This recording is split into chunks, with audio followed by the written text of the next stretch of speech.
and welcome to LCTV News. I'm Medina Sehi. In this edition of LCTV News, a fire leaves residents homeless, the Daily Items annual spelling bee, and more. A 2-alarm fire early Sunday morning left 8 residents homeless. Firefighters responded to the fire on Nahant Street swiftly. Fire Chief Steve Archer praised his response team on not letting the fire spread and cause any more damage. Archer said the crew did a great job. The fire, which began in the rear of the residence, left major damage to the 2nd and 3rd floor. The cause of the fire has not yet been determined, but investigators suspect that it was accidental. The 8 residents were able to evacuate before responders arrive. Some residents are staying with friends and family, and few sought shelter through the Red Cross. No injuries were reported. Archer said our crews did a great job of holding this one in check. Over 200 North Shore teens took part in the Hunger for Justice retreat Easter weekend to deliver food for the homeless. The 19th annual retreat was founded to focus on homeless experience. The retreat, which began on Friday, was led by St. Mary's High School senior Amy Savia. This retreat is a way for teens to help those who are in need. Savia told the Lynn Item that being without all the comfort puts her in solidarity with people she meets. The retreat began in Nahant, then a march carrying the cross to the St. Thomas Aquinas Church, and a night of sleeping on cardboard makeshift tents at St. Mary's High School. Food, clothes, and toiletries were delivered to Boston's homeless in various neighborhoods by the teens. Savia said, "We want to let the homeless people we meet know that they are not alone and create conversations with them." 55 students representing North Shore schools participated in the 33rd Annual Daily Item Regional Spelling Bee at the Lynn Auditorium. Will Robson, an 8th grader from Marblehead, was a winner of this year's competition, beating out Massimo Bottari, Sarah Ganato, and last year's winner, Ashrita Grandhari. Robson will be heading down to Washington, D.C. to compete in the Scripps National Spelling Bee. Robson told the Item, "I'm very excited about the chance to compete at the Scripps National Spelling Bee in Washington, D.C. Along with the trip to the nation's capital, Robson also won a $100 gift card to Amazon, a 1-year premium subscription to Britannica Online Premium, a Merriam-Webster Unabridged Online 1-year subscription, the 11th edition of the Merriam-Webster Collegiate Dictionary, Valerie's Spelling Bee Supplement, the Do Nautical Words, and the Samuel Lewis Sugarman 2018 United States Mint Proof Set. Rabbits and eggs scattered Lynn on Saturday, March 24th. Lynn celebrated Easter early with their first ever Easter egg hunt at the Gannon Golf Course. This event was sponsored by the Lynn Parks and Recreation and Campfire North Shore, which provides year-long recreational activities and entertainment. This event was for boys and girls under 10 years old. Families in Lynn got to experience Easter in 2 weeks in a row. St. John's Church parishioners held their annual downtown Good Friday procession of the reenactment of the Passion of Jesus Christ. The 3-hour procession began at the bandstand in the Lynn Commons and ended at the St. Joseph's Parish Center on Green Street. The Lynn City Hall voted unanimously to punish contractors who violate state labor laws on their March 27th meeting. Protesters rallied in front of the City Hall, urging the council to vote yes.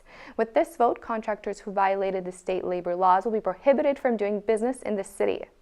Catherine Cohen said, "Wage theft hurts all of us, including honest businesses who are underbid and undercut by businesses that cheat the system." This vote did have some opposition. Rick Wood of the Lynn Chamber of Commerce was not in favor and urged the council to reject the ordinance.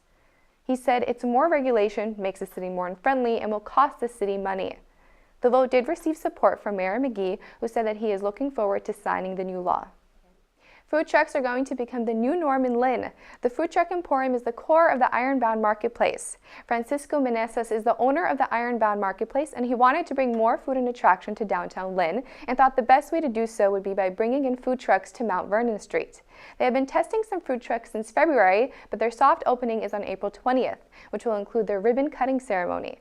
April 21st is their grand opening block party. It will be at the Mount Vernon Street in the Arts and Cultural District in Lynn. It will be held from 12 p.m. to 8 p.m. There will be a wide variety of food trucks, food tents, food trailers, food carts, beer and wine, as well as music and art. The Food Emporium is accepting food truck vendor applications right now for their upcoming events. The Lynn Elementary Basketball Tournament held its 41st annual tournament at Pickering Middle School. The 10-day tournament featured teams from Lynn Elementary schools. LCTV was on the location to cover the event. The Lynn Elementary Basketball Tournament wrapped up its 41st season at the Pickering Middle School. The 10-day tournament featured teams from all Lynn Elementary schools. Sean Morris, who has been the director of the tournament for the past 7 years, has added new features to the event. About 4 years ago, we added the All-Star Games, which are at the end of the tournament each year. And then last year, we added the City Championship, which crowns one boys winner and one girls winner from across the city. The tournament brings out the competitive nature in all of the student athletes. The enthusiasm that the kids have is the same for each year. We always talk about how kids will come through this tournament, and then years later we'll see them, playing in high school, and some go on to play in college. So that's really nice to see. The support these student athletes receive from the community gives them all a sense of pride. I think it instills a lot of pride in the kids. To have their families come and see them. Teachers come and see them. They always get really excited when the teachers and principals show up to root them on. Just a sense of pride in themselves and in their school and in the Lynn community as a whole. The 42nd annual tournament will take place at Pickering next March. On this week's Community Connector, we highlight the Big Time Baller Showcase at Marshall Middle School. The showcase brought all-stars from the Northeastern Conference and the Merrimack Valley Conference for this inaugural All-Star Game.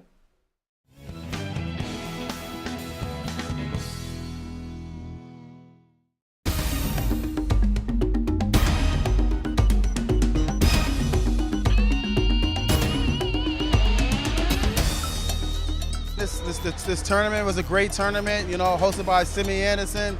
Simi always does a great job bringing the Lynn community out. He has a tournament in the summertime that, everybody comes out. And this one tonight was put together by, Simi and my brother Kazi Rocket, my twin. So they was like, what better way to bring the people together from all around the Northeastern Conference.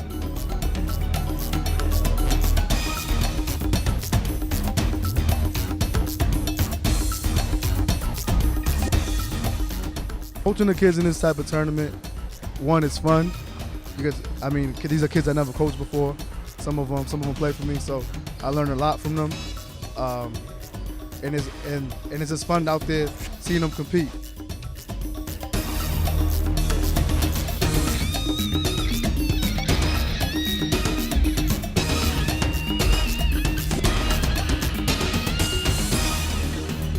These are all my friends. I played with them a few times in AAU and high school basketball. It felt good being here and actually playing with them except against them.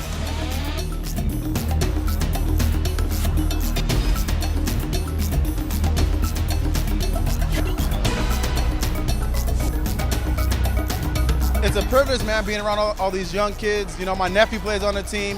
He goes to Andover High School, and his best friend and all the kids from the Merrimack Valley to the Northeastern Conference.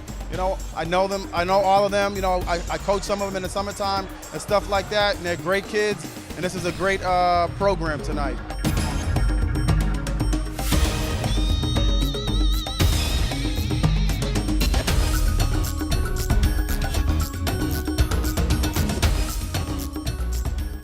It was great. Before I got here, I went to a wake.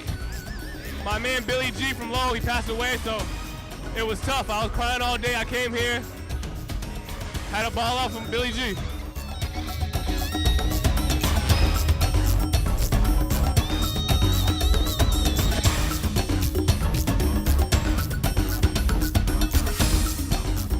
What I like about these events like this is that, everybody comes together. Some of the younger kids that play look up to the older kids in these events and stuff like this. And in a few years, they'll be the next ones doing this stuff.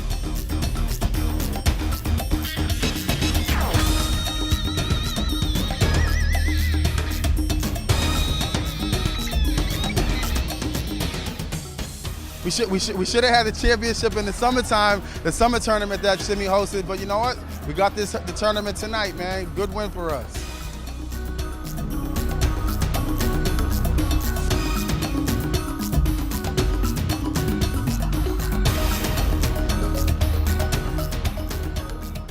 It feels good to win it all because this is my first thing, my first big thing that Simi do us. So.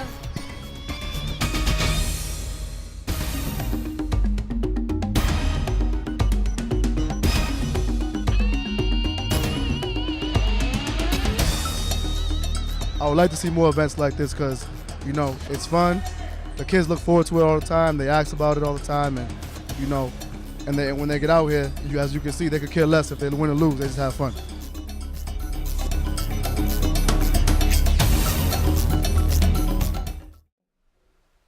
This week on LCTV News, we highlight the Grand Army of the Republic Hall. The hall is filled with memorabilia from the Civil War, Revolutionary War, and the Korean War. Here's Ryan Bedard with more on the hall. The Grand Army of Republic Museum is an amazing relic in itself, housing all sorts of uniforms, guns, and documents from the Civil War. Established in 1866 on 58 Andrews Street, this museum holds a telling history of the involvement of Lynn in the Civil War. Bob Mathias, museum director, informs us on the many books shelved in the museum library. The library has thousands of books on the Civil War period, including the official volume, a 162 set volume of the Civil War soldiers and sailors. A Nahant native was responsible for the many books the library holds. Those books we discovered were from our senator in 1901, Henry Cabot Lodge, who had a house in Nahant. And he used to visit these veterans quite a lot. And so he got to know them real well. And so it was because of him we have those books. The room across from the library, we actually have an old Civil War flag. And it was one of the last ones to fly over Richmond, Virginia, the capital of the South. And that was given to the ladies' post from here in 1887. We also have a 58 caliber Enfield musket, which is pretty interesting. It was the first idea of having the musket actually grooved. Prior to the Civil War, they would use smoothbore, which are basically round balls. But during the Civil War, they came up with the idea of having these bullets that had rings on them. And the 3 rings would adhere to the inside of the barrel when you shot the rifle. Women played a major role during the Civil War, and the museum took notice of that. We entered the room on the right would be dedicated to the ladies' post. And they were quite strong here. In fact, they're the ones that got us the books. They came up with the idea of, in that bookcases, to fill it with books, to have Frank and Bean suppers in the basement. And the price of admission was 1 book. So that's how we filled up the bookcase. As you make your way through the women's post, you walk into the entrance of the main hall. This work of art boasts 1,243 photographs of veterans on the walls. Residents use the museum to find relatives who may have participated in the war. A lot of people will give me a call and they'll ask me, do you have my relative here? And sometimes we get lucky and we'll find somebody's relative. And sometimes we'll find a photograph. And so people get very excited about that. I can't tell you how many people have come up here and they just basically go head over heels when they find out that their great-great-grandfather's on the walls. The museum also houses some original uniforms, including a uniform worn by Colonel John Brooks, the 3rd governor of Massachusetts in the Revolutionary War, one from the War of 1812, a drummer boy from the Civil War, and a red uniform belonging to the First Call. We have a uniform, a red uniform, that belonged to what we call the First Call. And that was a North Shore, Massachusetts regiment that went down through Baltimore to Washington, D.C. to guard the Capitol. The Grand Army of the Republic Museum is on 58 Andrews Street in Lynn, and you can book appointments by calling 781-477-7085. On this week's Lin Lowdown, host Calvin Anderson sat down with Jaime Figueroa.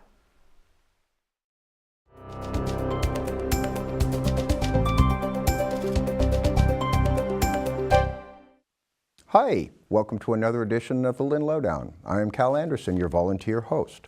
And today we have Jaime Figueroa as a guest. He's current board member of the Lynn Community Association. Welcome to the show. Thank you for having me. Now, you've been volunteering in various ways in our city for years. Want to give a little bit of background on that, and plus how long you've been in town and about your family? So I've been in Lynn since 2003. Moved here with my mother, my stepfather, my 3 sisters.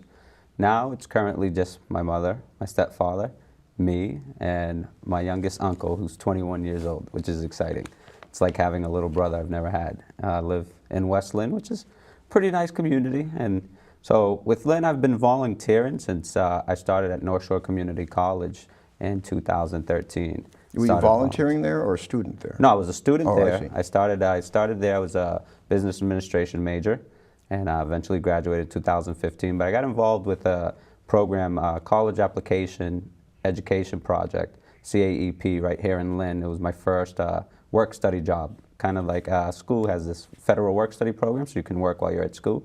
And I started there volunteering various downtown cleanups, attending caucuses, and just going out throughout the community, mentoring students, tutoring students, giving speaking programs at Year Up. And it was pretty exciting, and I've grown to love it. I've grown to love volunteering in the community, and it's something I still do now. I do it today. I'm part of maybe 5 boards throughout the community, and now moving more towards the North Shore and other boards. And it's exciting. It really is. It's a great feeling to give back and to go home at the end of the night and feel that you've done something positive for your community. I remember President Obama was always talking about volunteerism, and I think it goes back to President Clinton. Taking pride in one's own community and doing things on a pro bono basis. Tell me about your tenure with the LCA, the Lynn Community Association. Started with the Lynn Community Association, I believe, 2 years ago, 2016. Weren't you president? No, I was treasurer. Oh, I was the treasurer of Lynn Community Association. I came on as a board member. The treasurer, Patrick, at the time was departing to Chicago, and they needed a treasurer, so I says, I'll try this. It was exciting. Gave treasurer now, John Ladd is the treasurer, and he's an awesome guy, and I'm still on the board member, and we have just putting together communities. I love organizing events. My last event that we organized was Martin Luther King Day, which was over 405 volunteers throughout the North Shore at the Lynn Museum, and it was a day of just giving back. We wrote letters to homeless vets, Valentine's Day cards to seniors and vets. We had educational workshops. We had a recycling workshop, and we did toiletry bags and essential bags for the Plumber Youth Promise up in Salem.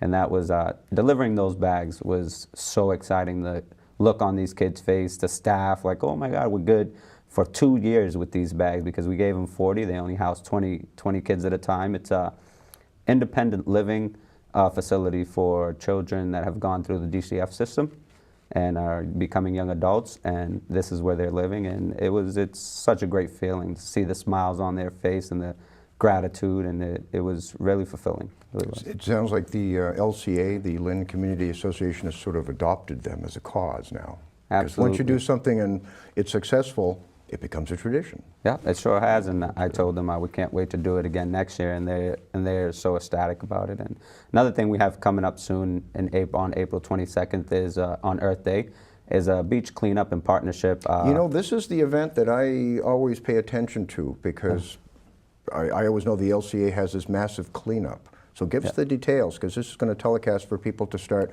planning their Earth Month. Yeah, so it's April 22nd. I believe it starts at 10 a.m. And we're in partnership with Friends of Lynn and Nahant Beach, with the Global Embassy of Activists for Peace, and the DCR. We got together. It's going to be at Red Rock Park. We'll be cleaning up the beach. Last year we did it. We had about 30 volunteers. Hopefully this year we can go into the hundreds, and something like MLK Day, and go all the way from Swampscott down to Nahant and clean up the entire shore. And what is that date again? Just April 22nd, Sunday, April 22nd, Earth Day. All right, that's actually on Earth Day. Yes, it's on Earth Day. The original Earth Day was the year 1970. Wow. We remember it. I always think of the sweep to the sea too, and that comes up later in the season. You want to talk about that?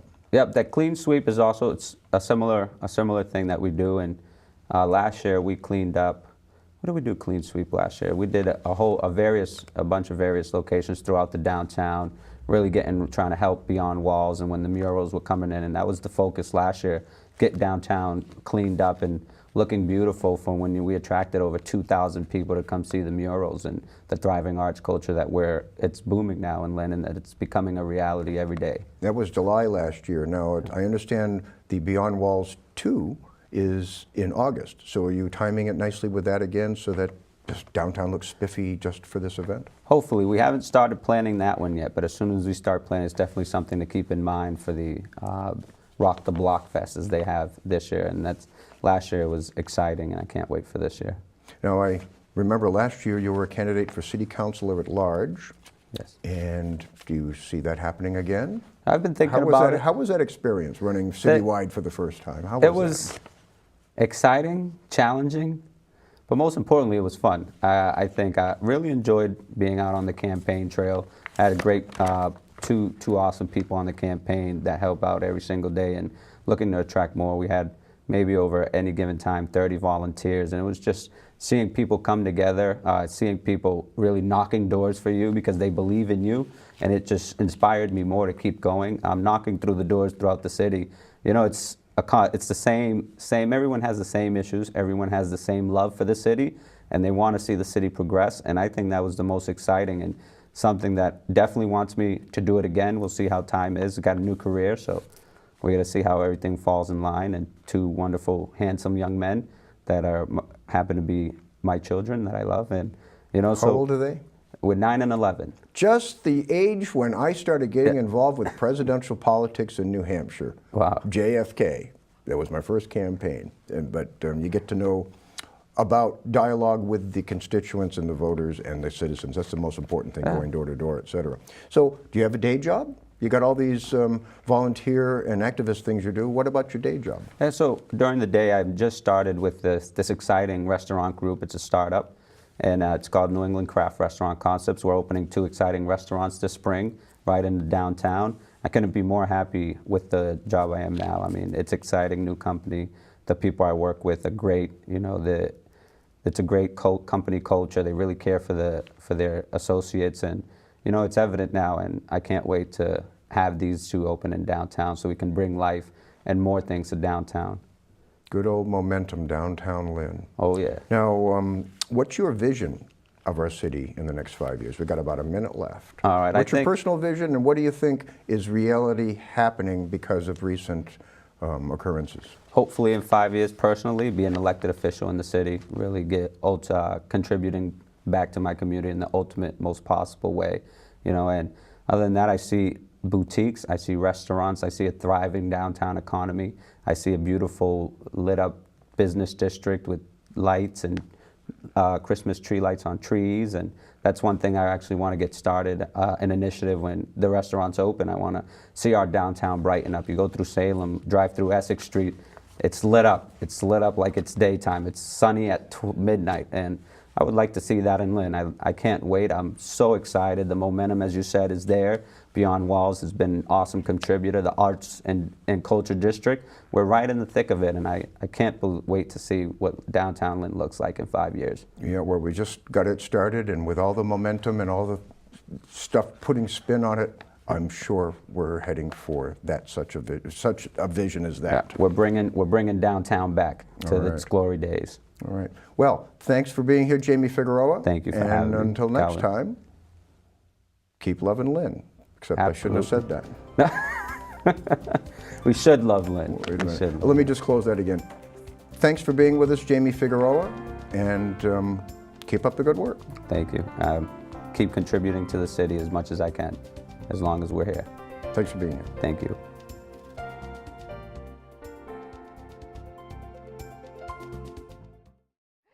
I'm Medina Sehi. Thanks for watching LCTV News, and be well.